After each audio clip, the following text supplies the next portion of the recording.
Okay, imagine this for a second. You're sitting in the home you've lived in for, say, 30 years. It's worth a lot of money, maybe $800,000, maybe even $1 million. And the best part? It's completely paid off. But then you go to the grocery store and you find yourself checking your bank account just to make sure you can afford the good eggs. That doesn't feel right, does it? To be a millionaire on paper, but feel, well, broke in real life. Here's the problem, the real heart of the issue. Your house doesn't pay you, and when you're in retirement, that really matters more than anything. So let's break down exactly why that is. Let's start with what I like to call the brick problem. You might have $500,000 locked up in your home, but when an unexpected expense hits, a medical bill, a car repair, You can't walk into a store and pay with a brick from your chimney. See, your home is illiquid. That's the financial term for it. To get to that money, you really only have two choices. You either have to sell the house or you have to take on debt. And both of those options, well, they come with some significant friction. It's wealth on paper, not in your pocket. Now, let's challenge something that most of us have been taught to believe our whole lives.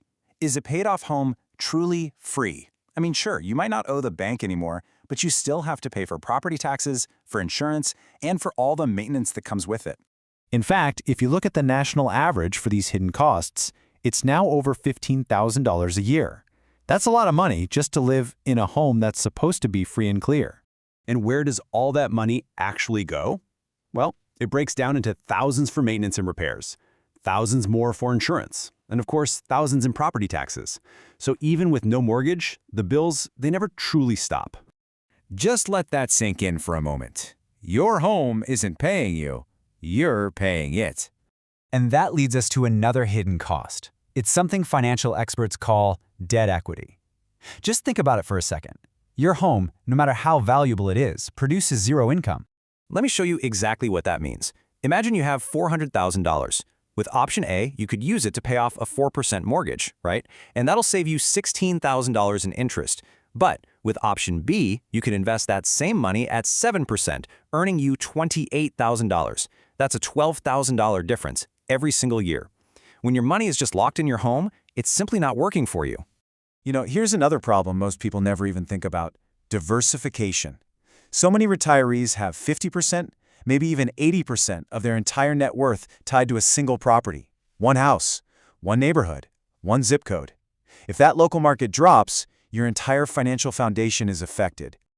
Now you might be thinking, but what about my home equity as a safety net? I could always get a HELOC if I need money. It's a really common thought, but honestly, it's a bit of a myth. Here's the trap. Banks often don't want to lend when you need it the most.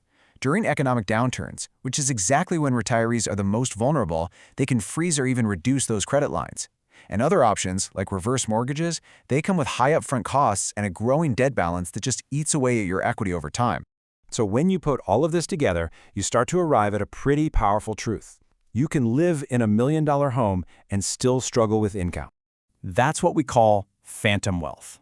It's this exact feeling that we started with, that weird disconnect between having a high net worth on paper and having real financial security day to day. Because in retirement, you don't live off net worth. You live off income. If this is something you've never really thought about before, I put together a simple guide that shows how some homeowners are turning their assets into reliable retirement income. You can download it right below.